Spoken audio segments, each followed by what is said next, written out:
Hello, good morning, नमस्कार, सभी का स्वागत है स्पिरिचुअलिटी मैटर्स अध्यात्म की और मेरे इस चैनल पे। आई होप सब अच्छा कर रहे होंगे अपनी लाइफ को एंजॉय कर रहे होंगे। और जो आजकल हमने जैन दर्शन की शुरुआत कर दी है उसका आनंद ले रहे होंगे। इस ज्ञान से बहुत कुछ सीख रहे होंगे और निश्चित ही से लाभ भी उठा रहे होंगे। आज हम शादवाद लेने वाले हैं, ठीक है। जानते हैं जैन धर्म के शादवाद को, ठीक है। शुरू करते हैं आज का सेशन। जैन के मतानुसार प्रत्येक वस्तु के अनंत गुण होते हैं। मनुष्य वस्तु के एक ही गुण का ज्ञान एक समय पर पा सकता है, यानी एक समय पर एक ही गुण का ज्ञान बता रहे ले सकता है या पा सकता है, ठीक है। वस्तु के अनंत गुणों का ज्ञान मुक्त व्यक्ति के द्वारा ही संभव है। साधारण मनुष्यों का ज्ञान अपूर्ण एवं आंशिक होता है। वस्तु के इस आंशिक ज्ञान को न्याय कहा जाता है। न्याय कल हमने भी जाना था ना। न्याय किसी वस्तु के समझने के विभिन्न दृष्टिकोण हैं। ये सत्य के आंशिक रूप कहे जा सकते हैं, यानी या कहे जाते हैं, इसको ये बता रहे हैं। इनमें से बता रहे हैं, इनसे सापेक्ष सत्य की प्राप्ति होती है, निरपेक्ष सत्य की नहीं। शादवाद ज्ञान की सापेक्षता का सिद्धांत है, यानी रिलेटिविटी ऑफ नॉलेज की बात हो रही है यहाँ पे, ठीक है। किसी भी वस्तु के संबंध में हमारा जो निर्णय होता है वह सभी दृष्टियों से सत्य नहीं होता। तो यहाँ पे एक आप ये समझ लीजिए, एक शादवाद में ये भी हम जान रहे हैं कि कोई भी आप निर्णय जो लेते हैं, डिसीज़न जो लेते हैं, वो क्या बता रहे हैं कि सत्य कई बार वो भी नहीं होता है, क्योंकि आप भी कुछ परिस्थितियों को परखते हैं और उसके अनुसार डिसीज़न को लेते हैं। वो ज़रूरी नहीं कि वो आगे जाके उतना निर्णायक साबित हो या आपके अनुकूल ही हो, ठीक है। ऐसा ही बताया जा रहा है यहाँ पे। उसकी सत्यता विशेष परिस्थिति एवं विशेष दृष्टि से ही मानी जा सकती है।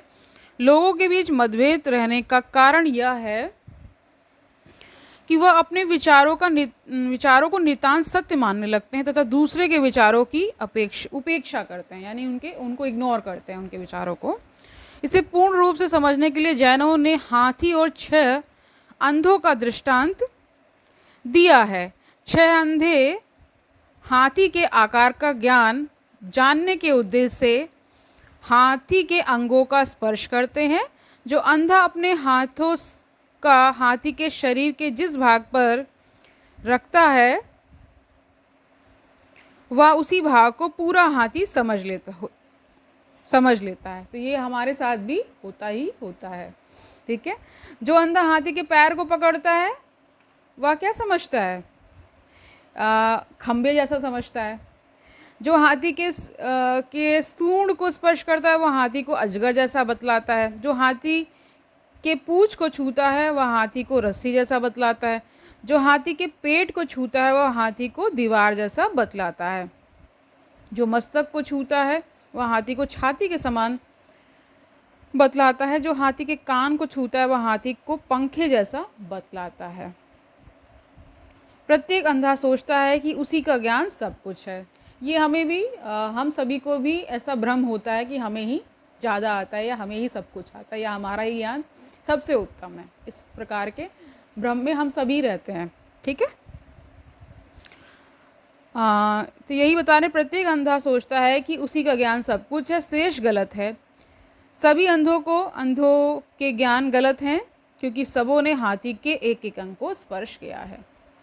विभिन्न दर्शनों में जो मतभेद पाया जाता है उसका कारण भी यही है कि प्रत्येक दर्शन अपने दृष्टिकोण को ठीक मानता है और दूसरे के दृष्टिकोण को मिथ्या बतलाकर उसकी उपेक्षा करता है।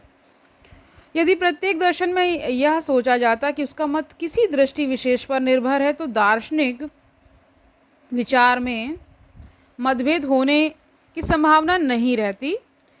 जिस प्रकार हाथी का वर्णन जो अंधों के द्वारा किया जाता है भिन्न भिन्न दृष्टिकोण से ठीक है, उसी प्रकार विभिन्न दार्शनिक विचार भी अपने मत से युक्ति संगत हो सकते हैं।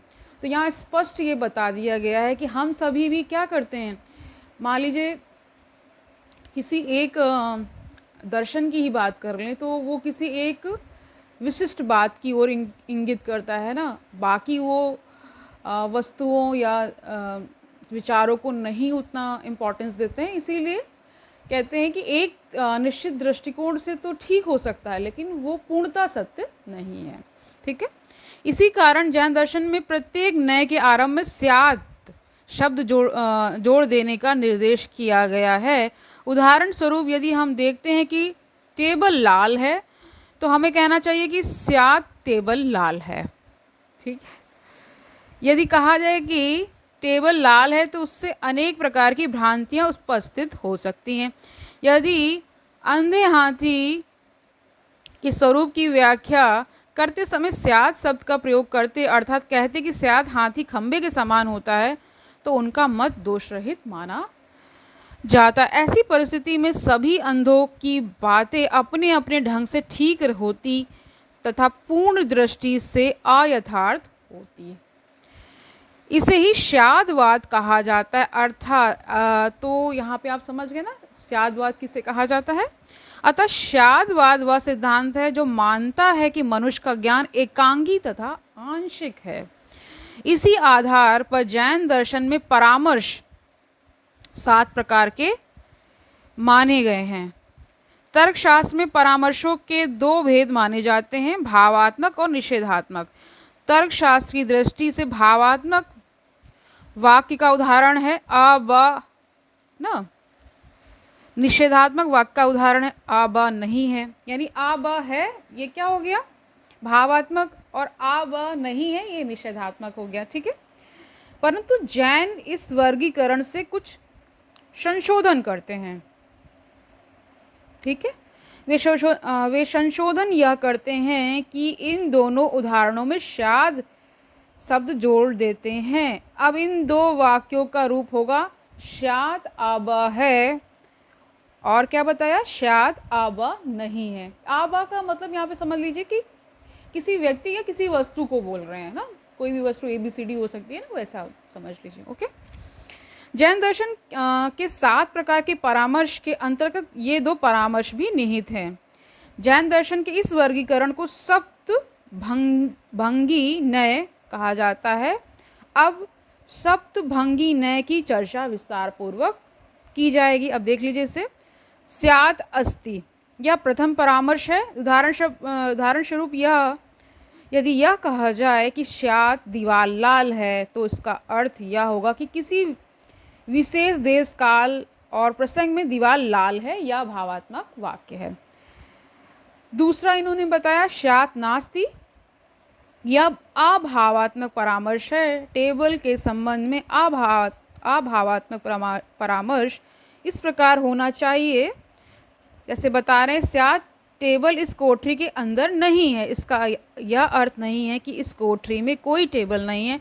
स्यात् शब्द से इस तथ्य का बोध होता है कि विशेष रूप और रंग का टेबल विशेष समय में इस कोठरी के अंदर नहीं है।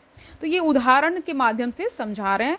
स्यात् शब्द से स्थान, काल तथा रंग का बोध होता है।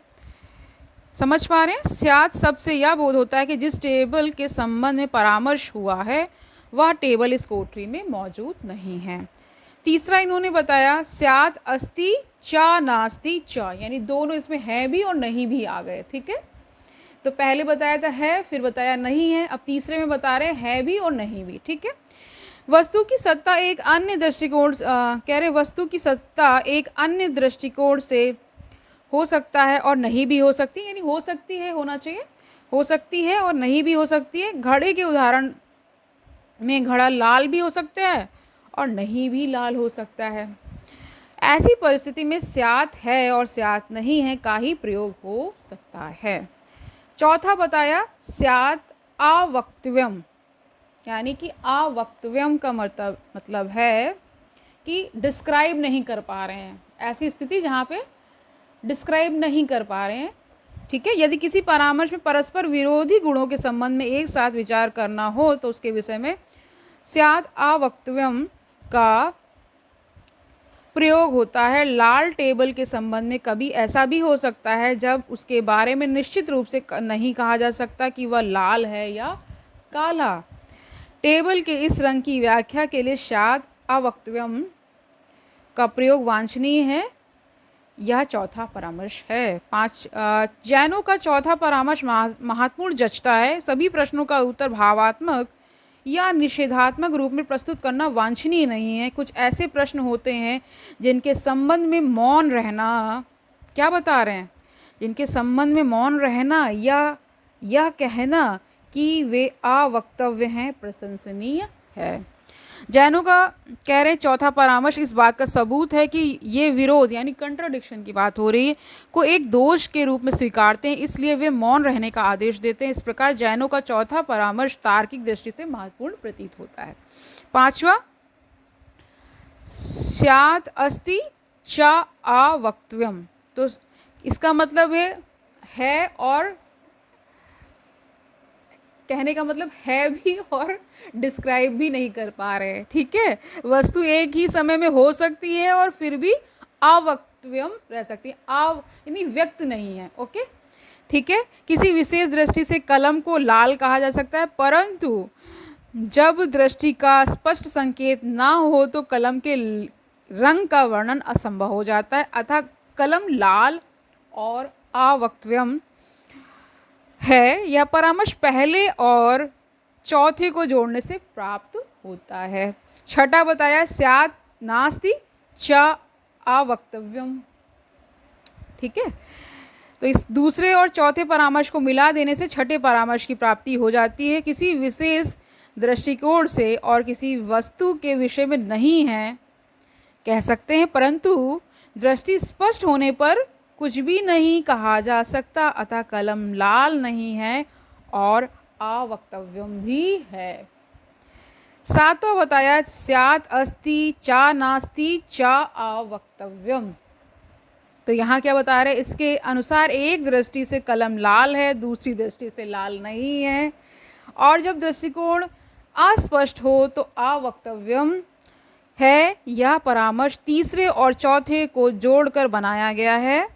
संक्षेप में सप्तभंगी नय के विभिन्न वाक्यों का वर्णन इस प्रकार किया जा सकता है। इसको ध्यान से देख लीजिए क्या क्या है। पहला है स्यात् है, दूसरा स्यात् नहीं है, तीसरा स्यात् है तथा नहीं भी है, चौथा स्यात् अवक्तव्य है, पांचवा स्यात् है तथा अवक्तव्य भी है, छठा स्यात् नहीं है तथा अवक्तव्य भी है, सातवां स्यात् है नहीं है तथा अवक्तव्य भी है। समझ गए? थोड़ा सा क्लिष्ट हो रहा होगा तो दोबारा वीडियो जाकर देखिएगा, क्योंकि ये सब क्या है, एक तरह से इलस्ट्रेशन है, स्टेटमेंट्स हैं, इनके माध्यम से गूढ़ अर्थ को समझाने की कोशिश की जा रही है। ठीक है, जैन दर्शन के सप्तभंगी नय को देखने के बाद यह प्रश्न पूछा जा सकता है कि स्यात् वाक्यों की संख्या सिर्फ 7 ही क्यों मानी गई है? जैन का 7 वाक्य पर आकर रुक जाना न्याय संगत है। अस्ति, नास्ति और अवक्तव्यम पर एक साथ विचार करने पर 7 ही भेद हो जाते हैं। इस प्रकार स्यात् वाक्यों को ना 7 से कम माना जा सकता है, ना 7 से अधिक। ओके, स्यात् वाद के सिद्धांत को कुछ लोग संदेहवाद समझते हैं, परंतु स्यात् वाद को संदेहवाद कहना भ्रामक है। पहले हम लोग भी यही समझते थे कि ये संदेह का सूचक है, इसमें कोई चीज़ स्पष्ट नहीं है, इसीलिए इसको स्यात् वाद कहा जा रहा है, लेकिन ये थोड़ा सा डिफरेंट है संदेहवाद से। ठीक है, संदेहवाद ज्ञान की संभावना में संदेह करता है। जैन इसके विपरीत ज्ञान की संभावना की सत्यता में विश्वास करता है। वह पूर्ण ज्ञान की संभावना पर भी विश्वास करता है, साधारण ज्ञान की संभावना पर भी वह संदेह नहीं रखता। अतः स्याद्वाद को संदेहवाद नहीं कहा जा सकता। जैनों का स्याद्वाद ज्ञान की सापेक्षता का सिद्धांत है। ज्ञान तो यहाँ पे साफ साफ कह दिया गया, एक रिलेशन के तौर पर तो ज़रूर आप दे सकते हैं, है ना, किसी वस्तु का किसी वस्तु से जो रिलेशन होता है ना, उसके हिसाब से होता है। तो इसे संदेहवाद नहीं कह रहे हैं, स्याद्वाद ही कहा जा रहा है। ठीक है, जैन के मतानुसार ज्ञान निर्भर करता है स्थान, काल और दृष्टिकोण पर, इसीलिए यह सापेक्षवाद है। यहाँ पर यह कहना प्रासंगिक होगा कि सापेक्षवाद 2 प्रकार का होता है, विज्ञानवादी सापेक्षवाद और वस्तुवादी सापेक्षवाद। बर्कले विज्ञानवादी सापेक्षवाद के समर्थक हैं, जबकि व्हाइटहेड बूडिन वस्तुवादी सापेक्षवाद के समर्थक हैं। बर्कले के अनुसार वस्तु की सत्ता देखने पर देखने वाले पर निर्भर करती है। ठीक है, वस्तु का कोई निजी गुण नहीं है, वस्तु का गुण अनुभवकर्ता की अनुभूति पर निर्भर करता है। एक ही सिक्के को यदि समीप से देखा जाए तब वह गोल दिखाई देता है, और यदि दूर से देखा जाए तब वह बिंदु जैसा दिखता है। इस प्रकार सिक्के का आकार मन पर निर्भर करता है। इसके विपरीत वस्तुवादी सापेक्षवाद के अनुसार वस्तुओं का गुण देखने वाले पर निर्भर नहीं करता है। तो यानी वस्तुवादी जो सापेक्षवाद है उसके अनुसार कह रहे हैं कि वस्तुओं का गुण देखने वाले पर निर्भर नहीं करता, यानी उसी का अपोजिट कर दीजिए जो पहले वाला था ना। ठीक है, तभी तो दो विभिन्न प्रकार के बन पाते हैं। अपितु वे मानव मन से स्वतंत्र हैं। वस्तुवादी सापेक्षवाद वस्तुओं की स्वतंत्र सत्ता में विश्वास करते हैं। इसमें कह रहे वस्तु की सत्ता है ना, उसको मान रहे हैं। जैन का सापेक्षवाद वस्तुवादी है। ठीक है, क्योंकि वह मानता है कि वस्तुओं के अनंत गुण देखने वाले पर निर्भर नहीं करते बल्कि उनकी स्वतंत्र सत्ता है। जैन वस्तुओं की वास्तविकता में विश्वास करता है। शादवाद के विरुद्ध अनेक आक्षेप प्रस्तावित किए गए हैं। अब हम मुख्य आक्षेपों पर दृष्टिपात करेंगे, यानी अब इसका क्रिटिसिज्म करेंगे। ठीक है, तो पहला बताया, बौद्ध और वेदांतियों ने शादवाद को विरोधात्मक सिद्धांत कहा है। उनके अनुसार एक ही वस्तु एक ही समय में है और नहीं नहीं हो सकती है। ठीक है, ओके। जैनों ने विरोधात्मक गुणों को एक ही साथ समन्वय किया है। हाँ, समन्वय, इनका एक तरह से हर चीज़ में समन्वय कर रहे हैं। शंकराचार्य ने शादवाद को पागलों का प्रलाप कहा है। ये शंकराचार्य का विचार है, हमारा नहीं है। तो जैन कम्युनिटी से जो बिलोंग करते हैं प्लीज़ इससे आहत ना होइएगा। ठीक है, ये एक एकेडमिक सेशन है, इसके बारे में हम केवल जान रहे हैं, हम किसी पर टीका टिप्पणी नहीं कर रहे हैं। जो जैसा लिखा है उसे वैसा ही समझा रहे हैं। ठीक है, तो शंकराचार्य ने शादवाद को पागलों का प्रलाप कहा है। रामानुज के मतानुसार सत्ता और निसत्ता के समान परस्पर विरुद्ध धर्म प्रकाश और अंधकार के समान एकत्रित नहीं किए जा सकते। दूसरा इन्होंने बताया, वेदांत दर्शन में शादवाद की आलोचना करते हुए कहा गया है कि कोई भी सिद्धांत सिर्फ संभावना पर आधारित नहीं हो सकता। यदि सभी वस्तुएं संभव मात्र हैं तो शादवाद स्वयं संभव मात्र हो जाता है। तीसरा बताया, शादवाद के अनुसार हमारे सभी ज्ञान सापेक्ष और आंशिक हैं। जैन केवल सापेक्ष को मानते हैं, निरपेक्ष को नहीं, परंतु सभी सापेक्ष निरपेक्ष पर आधारित हैं। निरपेक्ष के अभाव में शादवाद के सातों परामर्श बिखरे रहते हैं और उनका समन्वय नहीं हो सकता है।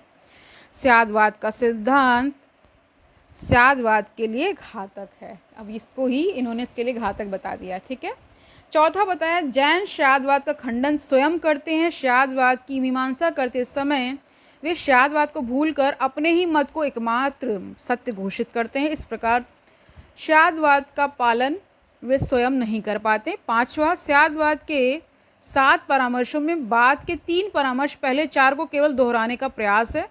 कुछ आलोचकों का कहना है कि इस प्रकार 7 के स्थान पर 100 परामर्श हो सकते हैं। छठा इन्होंने बताया, जैन दर्शन केवल ज्ञान में विश्वास करता है। केवल ज्ञान को सत्य, विरोध रहित और संशय रहित माना गया है। जैन ने इसे सभी ज्ञानों से उच्च कोटि का माना है, परंतु आलोचकों का कहना है कि केवल ज्ञान में विश्वास कर जैन निरपेक्ष ज्ञान में विश्वास करने लगते हैं, जिसके फलस्वरूप शादवाद जो सापेक्षता का सिद्धांत है असंगत हो जाता है। तो ये हो गया इनका क्रिटिसिज्म। ठीक है, तो आज के लिए हम इतना ही रखते हैं। बहुत लंबा वीडियो हो चुका है। ठीक है, क्योंकि ये बहुत बड़ा था शादवाद। ठीक है, तो कल मिलते हैं, तब तक आनंद से रहिए, सुखपूर्वक अपना जीवन व्यतीत करिए, दूसरों को सुखी करिए, और ये भी याद रखिए कि ये जैन दर्शन कितना महत्वपूर्ण है। ये शादवाद विशेषता, कल हमने अनेकांतवाद किया था और उसके बाद आज शादवाद किया है। बहुत गूढ़ अर्थ को लेते हुए ये ज्ञान चल रहा है। ठीक है, तो अगर आपको एक बार में नहीं समझ में आया तो दोबारा वीडियो देखिए और बार बार देखिए। ठीक है, कल हम करने वाले हैं जैन के द्रव्य संबंधी विचार, यानी जैन की जो थ्योरी ऑफ सब्सटेंस है उसको हम जानेंगे। कल मिलते हैं। ठीक है, हरिओम तत्सत।